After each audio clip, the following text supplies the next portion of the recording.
To help us put the scandal in context, we turn now to Mike Bako. He's sports managing editor at dailynational.com, and we want to thank you so much for joining us. Mike, what does this mean for FIFA? Well, what it means for FIFA is this. From a practical standpoint and from a governing standpoint, there's no one to govern. From a standpoint of what it means for the fans, not much. They still love the game. They still want to see the game go on when the World Cup will come around again, even though there's much scandal and drama surrounding the next two World Cups in Russia and Qatar. People are still going to be watching. Right now, this is very much a black eye, a red card, if you will, for everyone involved in FIFA. And come February, there might not be anyone to run, if there even is an election to run for. I think that's what we're going to have to look at. Will they even have this election in February of 16? And what's your sense? I think right now what they need is almost an independent governing body to come in and just try to sort this mess out. Now, it can't be someone or it can't be an institution involved in FIFA in any way. I would recommend probably someone from the business world, maybe one of their sponsors, someone that can come in with a fresh set of eyes, not be beholden to this sort of way that's been going on in FIFA, the way that Blatter has been running FIFA for so long, and just get the lay of the land, see where the corruption is, see where everything is going on. You don't want the U.S. government or you don't want the Swiss government coming in and doing that, because they're going to turn over all sorts of rocks. You're already seeing what's happening right now. So I think it needs to be an independent board, possibly run by one of the sponsors or something like that.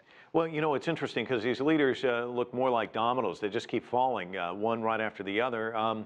Does the scandal, and I know what you're talking about, oversight, does it really demand not just a change in leadership, but perhaps more oversight of the leaders, curbs put in place to make sure that these abuses end?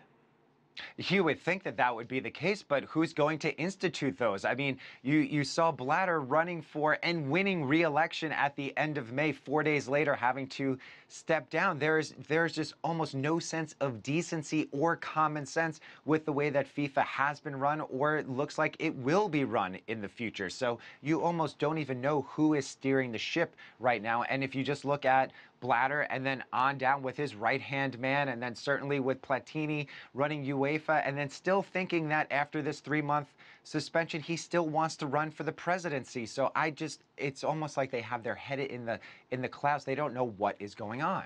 Mike, if there was such a thing as a FIFA hotline and they could call you and ask you for advice, and you could give them advice on how to change the narrative, is there a way to turn things around?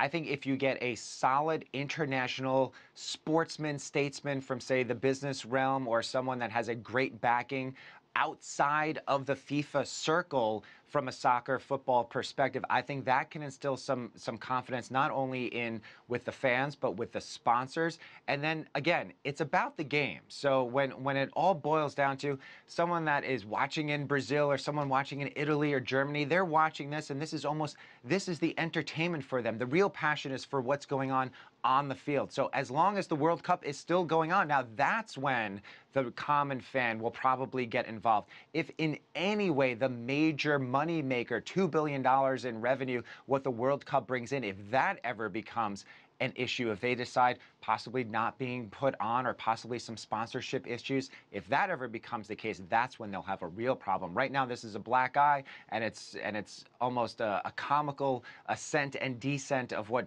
the FIFA leadership. But I think until it affects the World Cup, I think that's when people will really be paying attention.